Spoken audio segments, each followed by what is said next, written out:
watching the station covering all of the DMV. This is DC News Now. Hi, everyone. Thank you so much for joining us for DC News Now at 9. I'm Susan Tran. Hi, everybody. I'm Chris Flanagan. We begin tonight tracking the monster Category 4 storm, Hurricane Helene, as it barrels towards Florida. That storm expected to make landfall soon, perhaps within the hour. That's right. A live look right now at Pasco County, Florida. That's just north of Tampa, and you could see all of the water coming up. We have been watching this camera for some time now, and you can see that the water has intensified and just the flooding has intensified. We also have a traffic camera showing rough conditions on the Fort Myers side of the Sanibel Causeway earlier this evening. Look there. You can see a power company truck making its way over that bridge. Now, the causeway was partially wiped out and repaired 2 years ago when Hurricane Ian brought catastrophic damage to that area. And let's go over to Sarasota from earlier, and the coastal waters starting to recede as Helene drew closer to land. You can see that the waves are still lapping and the white caps are there. Let's check in with Chief Meteorologist Janessa Webb now. Hey, Janessa, the hurricane should make landfall shortly. Yeah, I am forecasting in about an hour or so, or maybe 90 minutes. It's slowed down a little bit. What I can tell you, we just showed you that video of Sanibel Island. If you know that island, that's the only way in and that's the only way out, and they just repaired that bridge. Here's the latest at 9 o'clock. This is the plume of cloud coverage.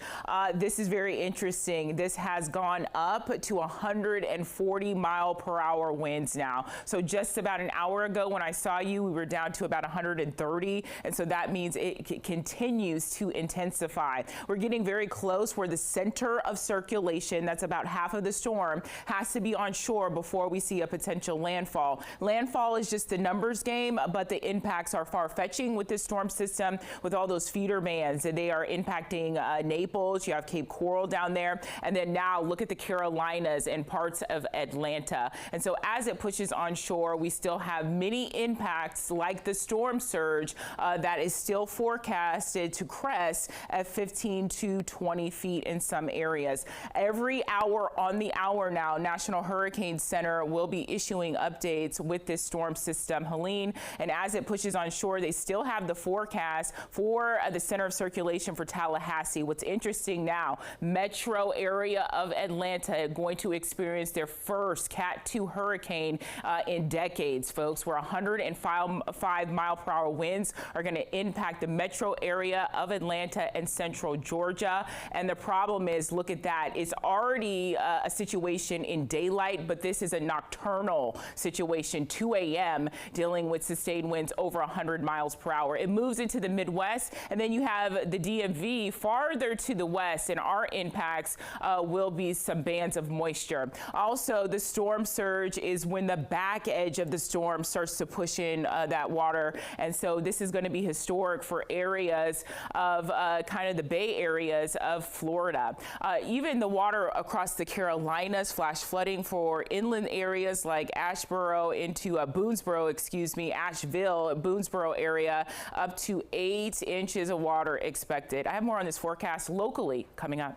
All right. And we do have team coverage for you on Helene's impact, including DC News Now's Max Marcilla joining us live from Reagan National. And Max, this storm is already making an impact on flights to and from the DC area.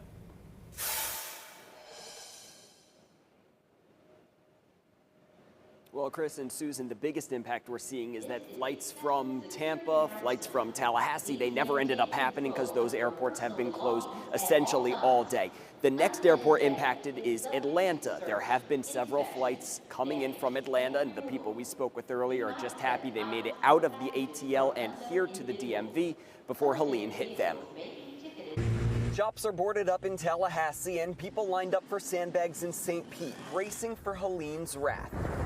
But for those still able to do so, Thursday could be about getting out. It was a relief that I made it out, but I left family behind, so it's not the greatest thing. I'm here for work. Many travelers told us they already had plans to come up north, but still, for those getting off one of the several Thursday flights from Atlanta to DCA, there's a relief they made it out before Helene made it to their neighborhoods, though the storm did cause some last-minute changes. We knew that there was no way we'd get out tomorrow. We called and they had seats on this flight, so we went out today. And a bumpy trip. Usually, you have a good view when you're up in the air. All you saw were clouds the entire way. Now safe in the D.C. area, the worry still isn't gone. My dad's flight is in a few hours still, so I don't know how much I should be worried about him. For family members still down south, and for the neighborhoods in line to feel the worst of what Helene has to offer. Oh, this one looks like a monster.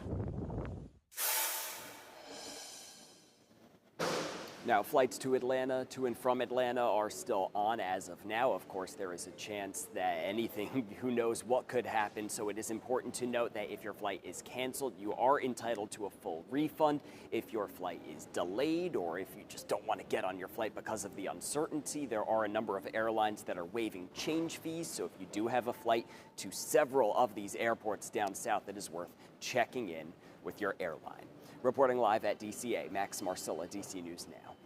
A lot of anxious flyers tonight. Max, thanks. Meanwhile, Virginia Governor Glenn Youngkin has issued a state of emergency ahead of Helene. Heavy rain and wind are making their way to the Commonwealth.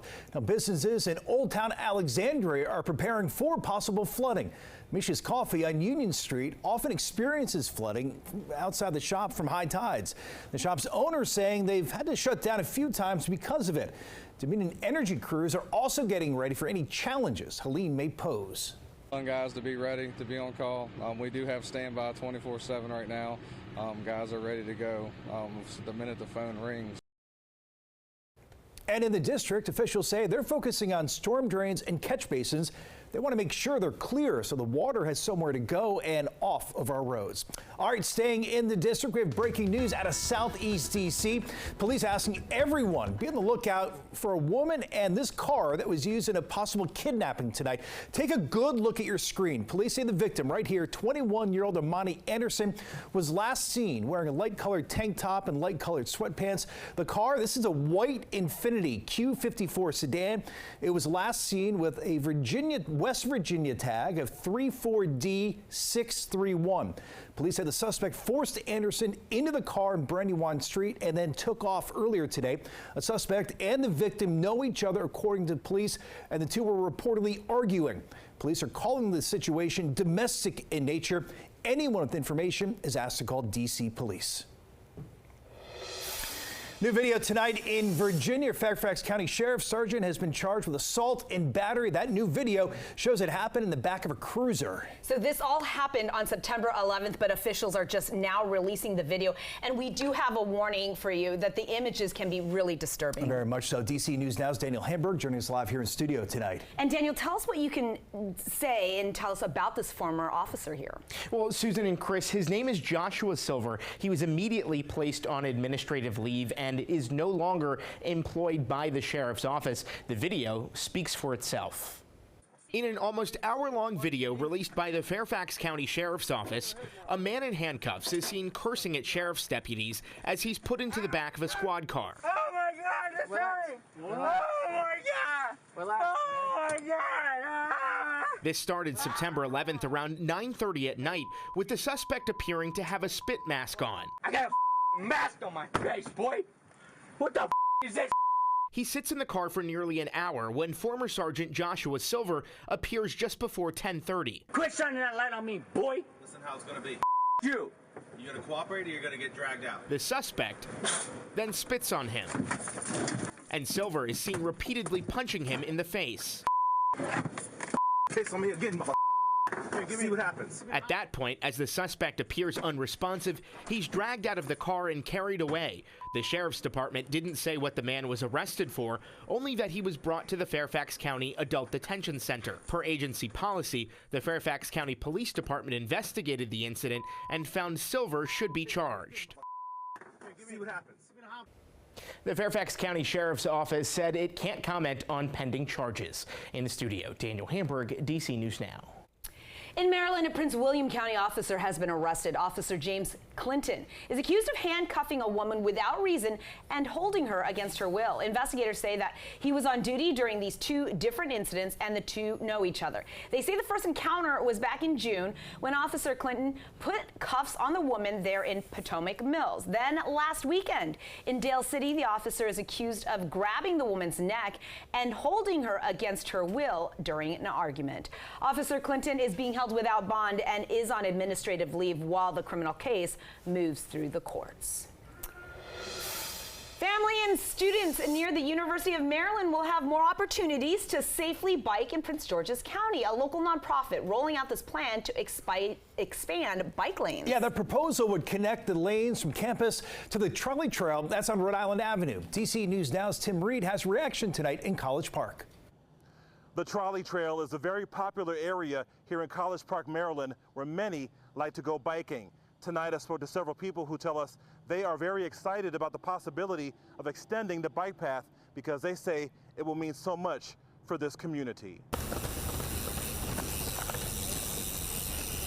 I think it's really exciting. I use the Rhode Island Avenue trolley trail every day. I don't have a car, so my bike is my main form of transportation. Emily Isaacson is really hoping this potential bike path expansion will become a reality.